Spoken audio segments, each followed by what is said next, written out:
Le doy la bienvenida a cada uno de ustedes. Empezamos con nuestro estudio, o continuamos con nuestro estudio del libro Bani Tefilá, y hoy vamos a hablar de la segunda bendición, que se llama el poder de Hashem, el poder de Dios.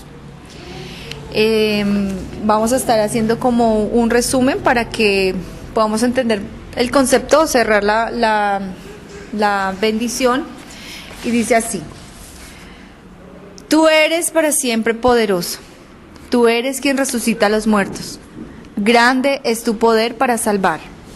Él hace que el viento sople y hace que la lluvia caiga. Él sustenta a los vivos con merced. Resucita a los muertos con infinita misericordia. Sostiene a los que caen. Cura a los enfermos. Libera a los prisioneros y guarda fielmente su promesa para todos aquellos que duermen en el polvo. ¿Quién es como tú, hacedor de proezas? ¿Quién es comparable a ti, oh Rey, que causas la muerte y devuelves la vida, y que haces que la salvación germine? Y tú eres fiel para resucitar a los muertos. Bendito eres tú, Hashem, que resucitas a los muertos. Esta es la segunda bendición que encontramos en la Amidá, también llamado Shemoneh Esrei, también llamado el rezo silencioso. ¿Quién es como tú, Padre misericordioso? Ustedes se dan cuenta que en la bendición que acabamos de leer habla de su poder para traer la lluvia, de su poder para hacer que el viento corra, que el viento sople, y también habla de su poder para resucitar a los muertos. Y hay una explicación por qué están estas dos unidas.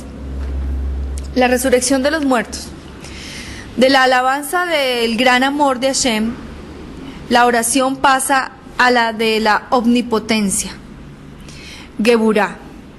En esta segunda verajá del Shemoneh Esrei se encuentra en una forma resumida la glorificación de los actos del Omnipotente, que alcanza su punto culminante con la resurrección de los muertos. En esta bendición que acabamos de leer, Atá, Gibor, Leolán, Adonai, Mejayé, Metin, Atá, Rab, Lehoshia, y la que seguía, Moria, Atá, dependiendo de la fecha, o él hace soplar el viento, dependiendo de la fecha. Se revela la omnipotencia, todo el poder se revela en su amplitud ilimitada. Allí donde el poder del ser humano se encuentra reducido a nada. En esta bendición, el poder de Hashem es revelado en su total esplendor hasta que resucita al muerto y pone el poder limitado del hombre en nada. Por este motivo son evocados en esta oración los fenómenos de la naturaleza, los cuales Hashem ha conservado las llaves en su mano. Más adelante vamos a ver algo muy lindo donde explica que Hashem se sirve de sus ángeles para mandatos, para que ellos realicen ciertas cosas. Pero aquí vamos a aprender que Hashem tiene la llave y personalmente se encarga de estas cosas. De la resurrección de los muertos, Él tiene la llave. De la precipitación de la lluvia, que dice, haces descender la lluvia. Él, no es ningún ángel. Dice que personalmente Él tiene la llave de la resurrección de los muertos y de que haya lluvia, que caiga lluvia. Y el alimento concedido a cada criatura. Y más adelante en el resumen les voy a explicar porque agrega otro muy lindo, que es el nacimiento. El que se abra un útero para el nacimiento es Hashem mismo quien tiene la llave de eso. Se menciona a continuación los elementos que manifiestan la potencia creadora de Hashem, que transforma el curso natural de los acontecimientos, los fenómenos para la salvación de los hombres. Es así como Hashem no deja zozobrar a los que decaen y caen, sino que los apoya. Él cura a los enfermos, incluso si sus sufrimientos parecen presagiar que debe abandonar toda esperanza al respecto. Él libera al inocente, al encadenado, como liberó en antaño a Israel de las cadenas que lo ataban en Egipto. El milagro que se cita aquí en esta bendición es la resurrección de los muertos y es evocado 5 veces en esta bendición. Las que vinieron conmigo desde el principio, yo ya les había leído esto. 5 veces habla de la resurrección de los muertos en esta bendición. Bueno, hace alusión a los 5 sentidos del hombre. Y la quíntuple vocación de su alma, el que será llamado a una vida nueva. Este despertar de los muertos debe comprenderse como una gracia que emana de la divina misericordia, Rahamín Rabín, que ofrece al alma manchada por el pecado la posibilidad del rescate. Memit Besedek Unhaye Berrahamín. Tal gracia nos está garantizada por la fidelidad divina y no representa sino el grado supremo de esa otra fidelidad, que hace que cada mañana Hashem reconstruya una nueva fuerza física y moral, de juventud y de frescura. También glorificaremos a Hashem en este pasaje a través de las palabras Beneman Atá y Unkayen Emulató Lishne Afar. Entre el homenaje rendido mediante el acto de la resurrección de los muertos y la alabanza de la subsistencia dada a cada criatura. Aquí habla de todo, o sea, habla del poder que Hashem tiene sobre las fuerzas naturales, como el hacer llover, como el hacer que el viento corra. Dice, hace soplar el viento, hace descender el rocío, hace soplar el viento y descender la lluvia. Y aquí dice, y sustentas a los vivos. Entonces aquí está hablando de su poder para sustentarnos a nosotros en esta existencia. Los 120 años que vamos a vivir, Él es el poder. Tiene el poder de saber que mañana vamos a comer. Tiene el poder para darnos las cosas. Tiene el poder para sustentarnos, para no dejarnos. Entonces, esta oración es tan importante porque hay un homenaje rendido al poder de Hashem, desde la resurrección de los muertos hasta el sustento diario del ser humano. Bueno,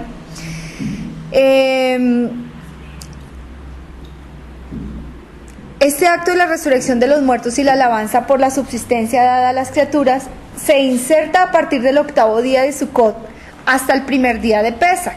Es por eso que aquí se dice, se hace soplar el viento y caer la lluvia. Y si ustedes van en su Sidur, dice, en el verano, desde Pesach a Shemini Atzeret, agregar la siguiente frase. Moría, Mashiach Aruach, y él hace soplar el viento. Y si se acordó, dice aquí en su Sidur, y si se acordó una vez que ya la bendición de Baruch, ya había hecho la de Baruch Atá, bendito eres tú, deberá repetir la amidad desde el principio. O sea que uno tiene que estar muy pendiente de cuándo se hace Moría Atá, él hace descender el rocío, y cuándo se hace Moshiach Haruach o Morim a Geshem, él hace soplar el viento y descender la lluvia. Porque en invierno, ¿cierto? Que desde Shemini Atzeret hasta Pesach, ¿cuál decimos? Entonces se hace soplar el viento y descender la lluvia, porque necesitamos la lluvia, ¿cierto? Pero en el verano, si viene lluvia, ya no es una bendición, es un juicio. Entonces no vamos a pedir porque Él traiga lluvia, ¿ok? Es muy importante entender eso. Entonces dice, es relacionado al clima de Israel, no de aquí. Yo recuerdo, nosotros estábamos en invierno allá, en pleno enero, y aquí estaba unas calores que se estaban quemando las cosechas y todo. Ese era el clima de Israel. Pero es que por eso nos pone la fecha. En verano, de Pesach a Shemini Atzeret. Y en invierno, de Shemini Atzeret hasta Pesach. Es tanto que pone. ¿Ok? Ahí está cuando decimos cuál y cuando decimos la otra. Entonces dice, a partir del 8º día de Sukkot hasta el primer día de Pesach, decimos, Él hace soplar el viento y caer la lluvia. Esta frase alude a la extensión de la lluvia en la Tierra Santa, en Israel, y celebra a Hashem como el dispensador del viento y de la lluvia. Entonces, es importante que sepamos que no se hacen las dos. Según la fecha en la que estemos, hacemos Moría Atá, Él hace descender el rocío, que sería en el verano, y en el invierno de Israel hacemos la otra, que Él hace soplar el viento y descender la lluvia. ¿Es claro? porque esta bendición viene, necesito que quede clara, porque está, el poder de Hashem es, Atagi Borleolana Donai Mejayem Tinata Rab Lejoshia, y se acuerda, estamos en tal tiempo, Moriata, ¿sí? Pero si estuvieras entonces en invierno, dices, Atagi Borleolana Donai Mejayem Tinata Rab Lejoshia, Mashbig Harrua Umori Ajeshem, que en español significa, le hace soplar el viento y descender la lluvia, ¿es claro? Y luego siguen con, sustentas a los vivos con bondad, resucitas a los muertos con misericordia. Es importante, no se hacen las dos, chicas, especialmente para las nuevas. O haces la del viento, la del rocío, o haces la de la lluvia. Importante. Entonces, continúo. Esto se alude a la estación de las lluvias, ¿en dónde? En la tierra de Israel. Este homenaje encuentra su lugar en dicho pasaje, porque según el Talmud, en Berajot 35a, el fenómeno natural de la lluvia, mire, dicen natural, aunque es natural, es una cosa sobrenatural. Es natural para nosotras que podamos ver, está lloviendo, está haciendo viento, pero es una cosa sobrenatural. Quien tiene la llave de la lluvia nada más que el omnipotente. La próxima vez que veamos eso, una lluvia, decir, Hashem, hoy te plació, porque si a él no le place, no llueve, porque él es el que tiene la llave. Un fenómeno, no existen científicos, no existe nada que pueda hacer eso. Entonces el fenómeno natural de la lluvia es dispensada por Hashem, y quien confiere vida y fuerza al suelo de la tierra se sitúa en el mismo plano que en el milagro de la resurrección de los muertos. O sea que si la resurrección de un muerto para ti sería un milagro, y lo es, ¿cierto? Dice que la lluvia y el rocío están en el mismo plano de una resurrección de los muertos. Es una cosa milagrosa. Que para nosotros sea un fenómeno natural, porque con la costumbre o con la regularidad perdemos el valor de las cosas, no quiere decir que deje de ser un milagro. Por eso lo pone en esta misma, en el poder de Dios, que es tan poderoso para resucitar a los muertos y al mismo nivel tan poderoso para hacer que llueva o que caiga un rocío. Pues si en un comienzo no llovía. Imagínense. Con la tefila llovió. Exacto, también lo hemos aprendido acá, que es a través de la tefila que el mundo se despierta, que en un sentido estaba dormido. Entonces están en el mismo plano, en el plano de milagro, tanto la resurrección como el milagro de que llueva, milagro que se cumplirá en los tiempos futuros por medio de un rocío celestial. Entonces ahí estarán unidos. La resurrección de los muertos se sucederá a través de un rocío que se cumplirá en el mundo venidero. En efecto, la caída de la lluvia se encuentra entre los fenómenos que se escapan de todo cálculo humano, que se refieren al don de la conservación de la vida y como el alma entera que triunfa de la muerte. Interesante, ¿verdad? Entonces, el poder de Dios es la bendición que estamos hablando. Si bien la bendición de los patriarcas aludía a ¿qué? Sí dice el Elohim de Abraham, sí dice el Elohim de Isaac, sí dice el Elohim de Jacob, pero ¿a quién? ¿Cuál de todos sobresalía en esa bendición? Abraham. ¿Eso es claro? Entonces, esta bendición es la bendición de Isaac. No, pero ya estamos en la de Isaac. La segunda, el poder de Hashem, es la bendición de Isaac. La Amidá comienza con la bendición del patriarca Abraham, ¿cierto? La misión de Israel. La siguiente bendición nos lleva hasta el final de la historia, la culminación del servicio divino, el día del juicio final. En ese momento ocurrirá la resurrección de los muertos, demostrando la omnipotencia del poder de Hashem y su total dominio sobre cada detalle de la existencia. Este acontecimiento estará relacionado con la rendición de cuentas finales de la actividad de la humanidad a través de la historia. Entonces, si bien la primera está dedicada a Abraham, en esta segunda encontramos el progenitor de Israel. Abraham era el progenitor de Israel, y la segunda bendición está dedicada a su hijo, Isaac, quien permitió vislumbrar la resurrección final. ¿A través de qué? No, de la que da. De la que da. Me encanta que estén conectadas. Entonces, en la segunda bendición alude a Isaac porque él vislumbró la resurrección.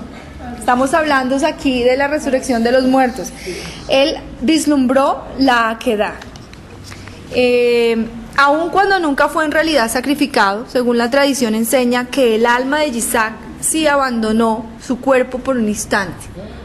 Y por eso hay uno de los rezos que dice que por las cenizas de Isaac, dándole a entender que él había muerto en ese momento. O sea que le alcanzaron a hacer chejita. Dice que no fue sacrificado, o sea, no dice que la shejita, pero sí la tradición enseña que el alma sí lo abandona por un instante y él asciende a las alturas celestiales y es entonces cuando Hashem le devuelve para revivir su cuerpo, porque su cuerpo había quedado por un instante sin vida.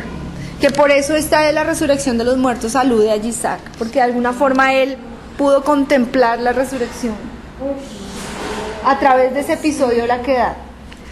Entonces, Explicación de por qué los hasídicos se ponían las medias blancas hasta acá. Entonces decía que hace referencia a Isaac cuando lo ató, que sus pies se pusieron blancos, todo esto hacia abajo blanco. Entonces supongo que es porque su alma lo abandonó y ahí se puso blanco. ay, qué lindo. Y por eso se ponen las medias para como inmolar a Isaac, como esa parte cuando eso. Ok, muchas gracias. Entonces para los que no escucharon, están compartiendo que una explicación de la vestimenta de los hasidim o de los hasídicos es sus medias blancas hasta la rodilla, y dice que hace relación a el hecho de la Akedah cuando Isaac, pues al ser amarrado, su piel se vuelve blanca, o en el caso de nuestra tradición enseña que él muere, entonces su cuerpo se vuelve blanco. También el Pesictac de Rav Cananá 32 dice que en el futuro Hashem restituirá a los muertos en el mérito de Isaac. Según esto, el Shibboleh Halek cita en el Midrash que cuando Isaac fue atado para ser sacrificado, los ángeles del servicio cantaban: bendito seas Hashem, que resucitas a los muertos. Justo la frase que cantamos aquí: sustentas a los vivos con verdad, resucitas a los muertos con gran misericordia, sostienes a los caídos, curas a los enfermos, liberas a los prisioneros, mantienes tu fidelidad para los que duermen en el polvo. ¿Quién es como tú a muchos poderosos? ¿Quién se te asemeja? Rey que causas la muerte y haces vivir. Y termina diciendo: bendito eres tú, Hashem, que resucitas a los muertos. Mehaye Hameti. Esa es larguita. Es que en esta bendición está todo. El poder de Hashem para resucitar a un muerto, como el poder de Hashem para sanar a un enfermo, como el poder de Hashem para traer lluvia, como el poder de Hashem para sustentarnos diariamente. Porque lo vamos a ver que una de las llaves es esa. Él tiene la llave para sustentar a su creación, a su humanidad. Y Él dice: yo hago eso personalmente. No lo hace un ángel, lo hace Él. ¿Por qué temer, cierto? Sabiendo esto, ¿por qué temer? Sabiendo que Hashem mañana está diciendo, va a la alacena y sabe, abre su llave y sabe cuál es la porción para ti y para mí, como un buen padre. Entonces, seguimos con esto. La muerte no es para siempre. Y de aquí resalta algo: la muerte no puede intimidar al hombre de Hashem. Quisiera leerles un poco de esa parte tan linda donde habla que la contemplación de la omnipotencia de Hashem para resucitar a los muertos puede infundir una fe y una convicción tan fuerte que uno ofrecería con gusto su vida para ser sacrificado en el nombre de Hashem.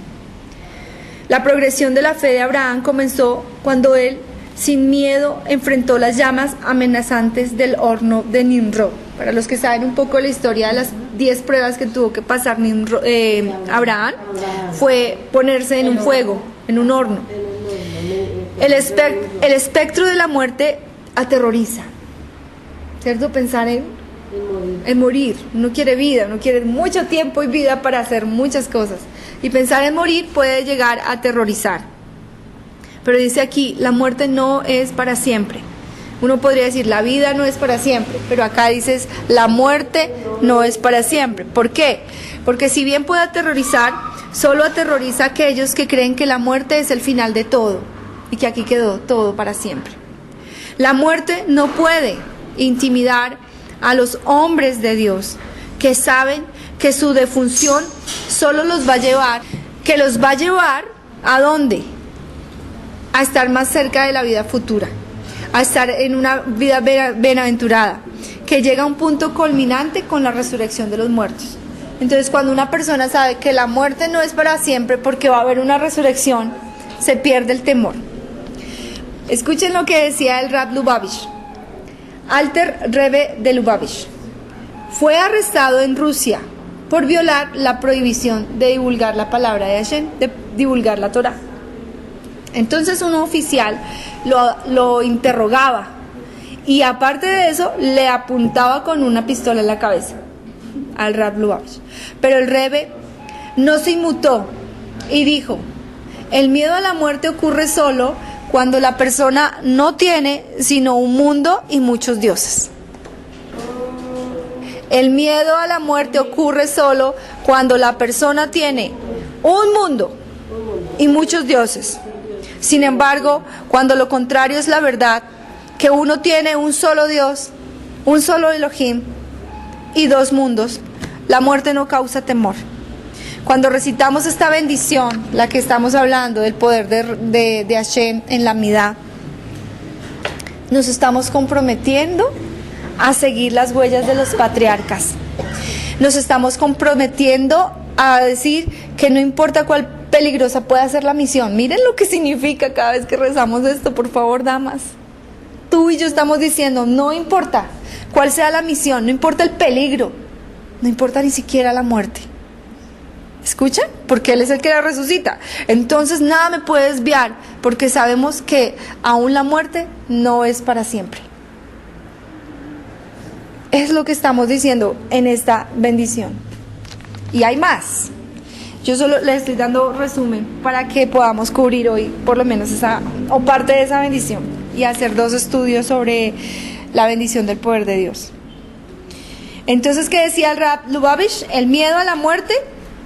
Lubavitch es Alter Rebbe de Lubavitch, ¿no? Porque hay otros de Lubavitch. Entonces es Alter. Que decía, la muerte, el miedo a la muerte solo ocurre cuando una persona no tiene sino un mundo y muchos dioses. Pero cuando es lo contrario, que solo hay un Elohim, cuando recitamos esta bendición, entonces nos estamos comprometiendo a que no importa cuál sea la misión, que no importa cuál sea aún el peligro, ni siquiera la muerte, cuando entendemos que aún la muerte no va a ser para siempre, que vendrá la resurrección. ¿Saben ustedes que tenemos esta vida? ¿Y por qué el Rab Lubavitch decía 2 mundos?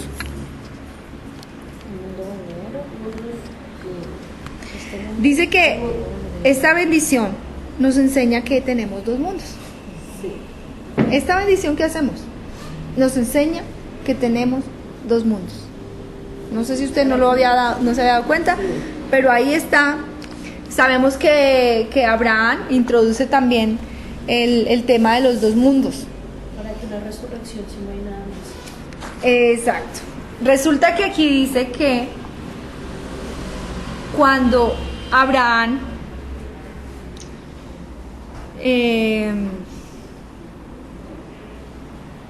cuando Sara muere, mejor, ¿qué hace Abraham? Va a buscar una cueva, una caverna llamada la cueva de Macpela, y de eso se dice mucho, ¿no? Que olía al Edén y que, bueno, que había algo especial ahí. Dice que él va a buscar un lugar para Sara, y no importaba cuánto le valiera. Pero cuenta algo especial de esta cueva, que de pronto ustedes no lo han escuchado antes en los Midrashim. Resulta que esta cueva era de 2 pisos y tenía 2 niveles. Simbolizaba la relación entre el cuerpo y alma para Abraham. Simbolizaba la relación entre el cuerpo y el alma. Pero los cananeos estaban reacios a vender esa propiedad. Y uno ve ahí en el texto que sí, que tómala y no sé qué, pero cuando se estudia más profundo era una forma de negociación, no era que le estaban regalando, ¿no? Entonces dice que ellos no querían venderla, no querían vender semejante propiedad para ser usada como una tumba. Ellos se negaban a esa posibilidad porque si es un lugar de 2 pisos, o sea, ¿cómo va a ser para cuerpos, para muertos? Y ellos decían que no existía el alma como tal, ¿sí? Se moría el cuerpo y ya. Y entonces para ellos no era más que un basurero, un cementerio, donde se deshacían de la carne humana en descomposición. Pero Abraham, sin embargo, les reveló que el cuerpo también podía ser eterno. El cuerpo y el alma se separan en la muerte, de una manera temporal. De una manera temporal. Y aquí habla una cosa muy linda. Pero próximo van a reunirse. ¿Sí? Entonces, que es Abraham quien al comprar este lugar dignifica o le muestra al mundo un sentido de la muerte, un sentido, 2 mundos, no es solamente aquí el cuerpo físico. La segunda bendición, esto es lo que nos enseña, que vivimos en 2 mundos, este y un futuro. Esos son nuestros 2 mundos, este y el futuro. Aún en este mundo vivimos en 2 planes, en el nivel inferior físico del cuerpo y en el nivel superior espiritual del alma. Entonces, hablemos un poco de la muerte, porque si esta bendición habla de que Él resucita a los muertos, estamos introduciendo a Abraham cuando el episodio de su amada Sara muere y cómo busca honrarle su cuerpo, porque él entendía que estaba en 2 mundos, pero vendría un mundo futuro, donde este cuerpo, que no importa que se vuelva polvo, se unirá al alma. Eso es una cosa muy linda que... Entonces hablemos un poco del entierro y de la muerte. La siembra de una semilla. Y aquí vamos a ver una comparación del cuerpo cuando va al sepulcro, ¿sí? Cuando es enterrado.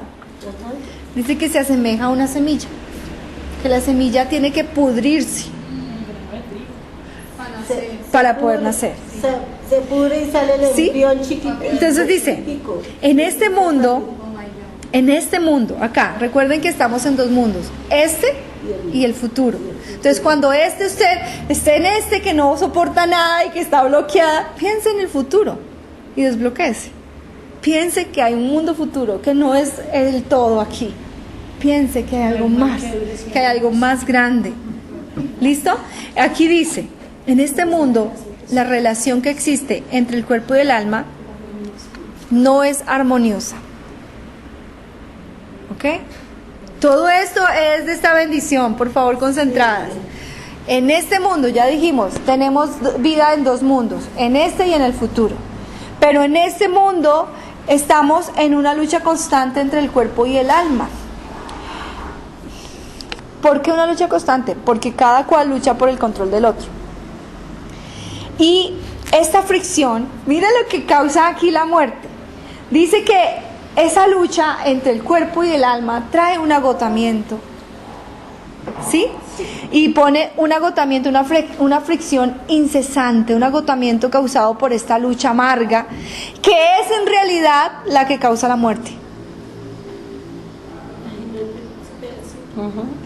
Que la lucha en este mundo entre tu cuerpo y tu alma, porque una quiere hacer el bien, el otra no, ellas se pelean entre ellos y que es una fricción constante que te agota, y que esa lucha de 120 años es la que en sí es la causa de la muerte del ser humano. esa lucha. Sí, porque eso trae las enfermedades, ¿Ok? los juicios y todo. Entonces, dice, en realidad esa fricción incesante entre el cuerpo que quiere hacer algo y el alma que le quiere llevar lo contrario, hace que haya un desgaste, un agotamiento, y eso causa la muerte. Entonces, cuando el cuerpo por fin se suelta del alma, que es la muerte, cuando se separa, realmente están en un proceso de preparación. El cuerpo entra a la tierra como una semilla que tiene que morir, que tiene que pudrirse, que tiene que... Sí, pues yo- Para poder, permítame termino aquí, el cuerpo se siembra como si fuera una semilla, esperando ¿qué?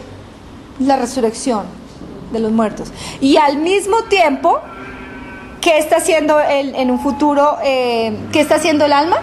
Dice que el alma será purgada de cualquier mancha que le quedó de su estadía en esa tierra.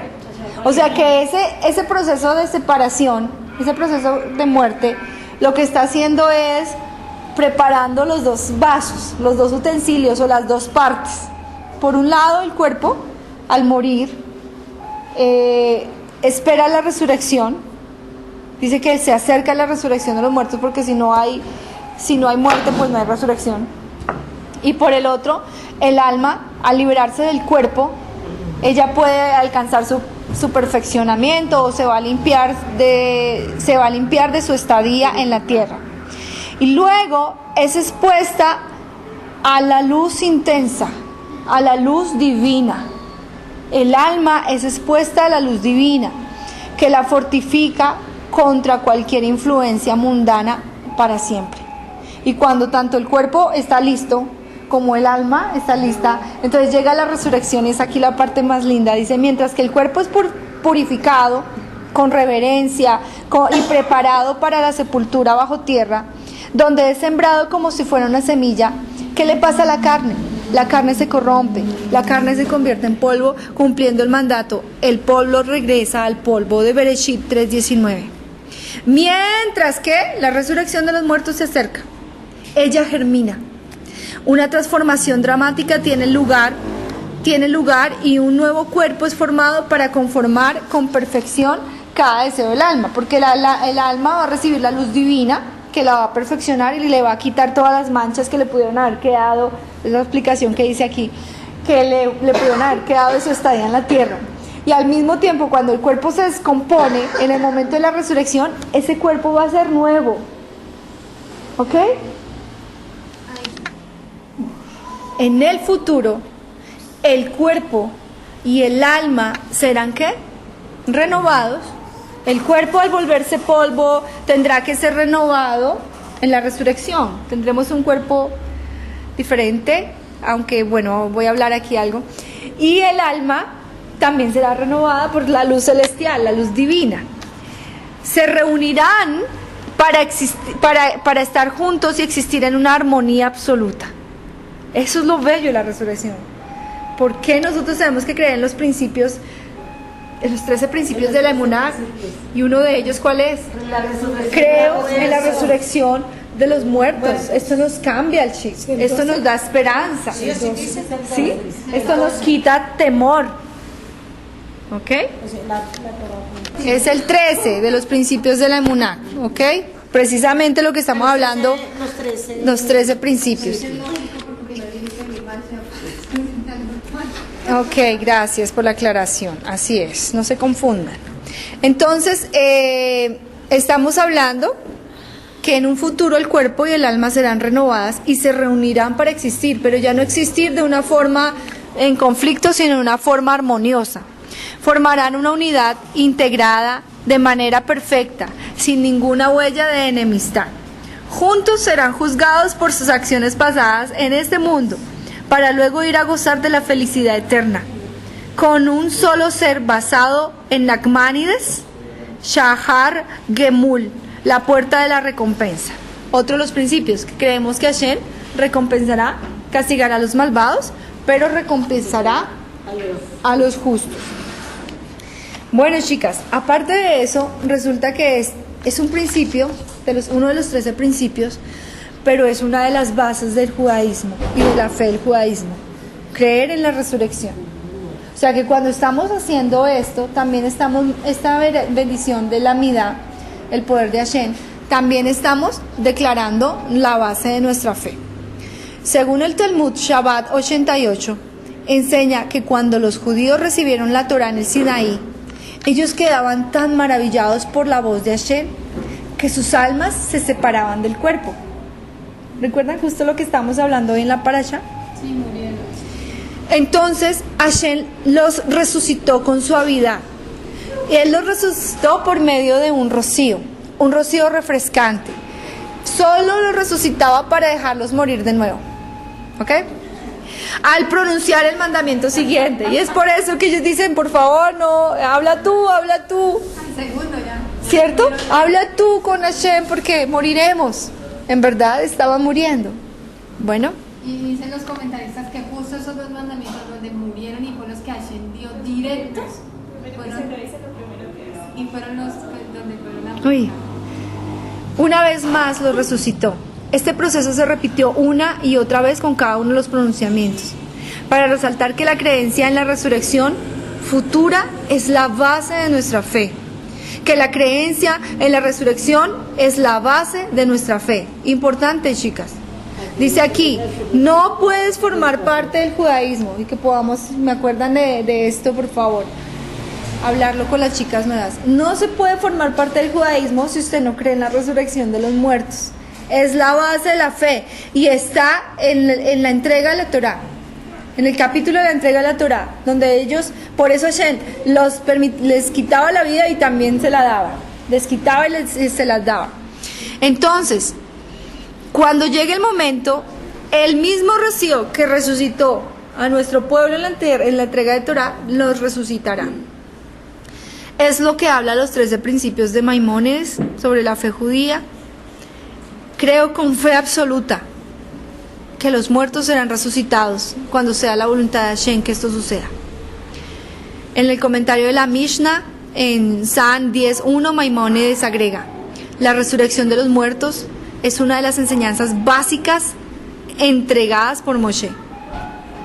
Quien no cree en esto, quien no cree en la resurrección de los muertos, no puede formar parte del judaísmo.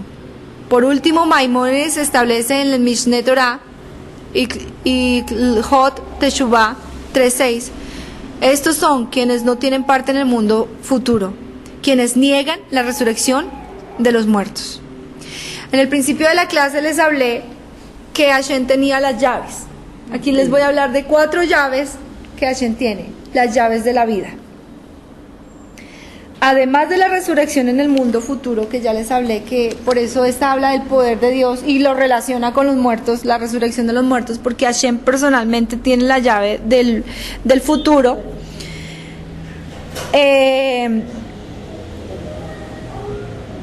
Esta oración que estamos hablando del poder de Dios habla de sustentar a los vivos en este mundo. Hashem tiene bajo su control directo, y les repito, no a través de ángeles, directo. Dice: abrir los cielos para la lluvia, vida para resucitar a los muertos, abrir el vientre en el parto. Repito, la llave para abrir el vientre materno, la llave para abrir los cielos para que llueva, la llave de la vida para resucitar a los muertos.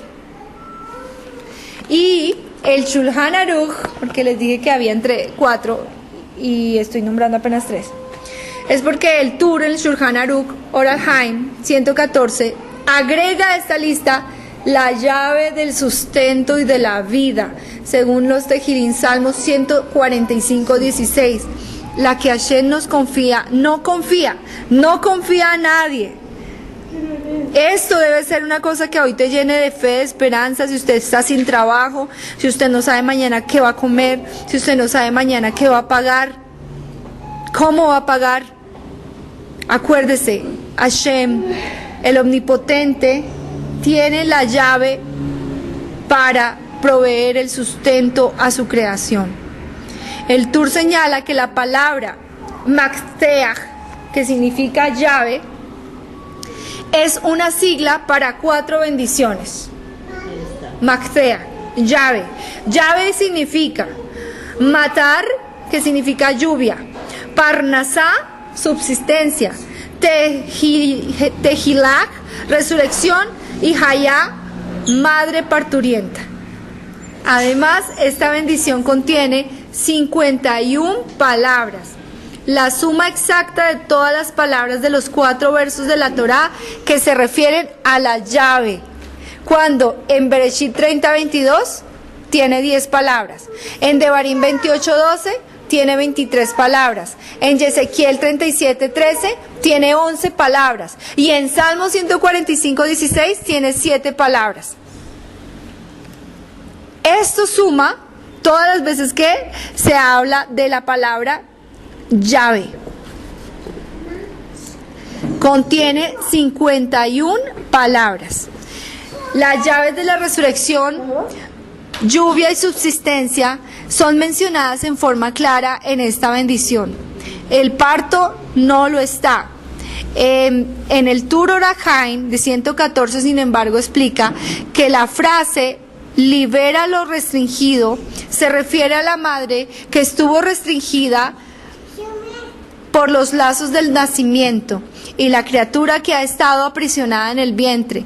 En la ceremonia del Berit, de la Brit Milá, enseguida que se ha dado el nombre del recién nacido, todo el mundo debe proclamar: demos gracias a Shem, porque Él es bueno, porque su misericordia es para siempre.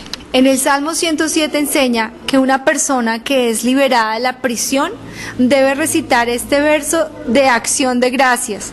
Salmo 107:1. De la misma manera damos gracias a Shem en público por liberar tanto a la mamá como al recién nacido. Entonces la próxima clase vamos a continuar con el tema de la bendición, el poder de Dios, el poder de Hashem en la tefilá de la Midá, el Shemoneh Esrei, toda Rabá. Sigan conectadas y vamos a dar continuidad a nuestro tema. Baruch Hashem.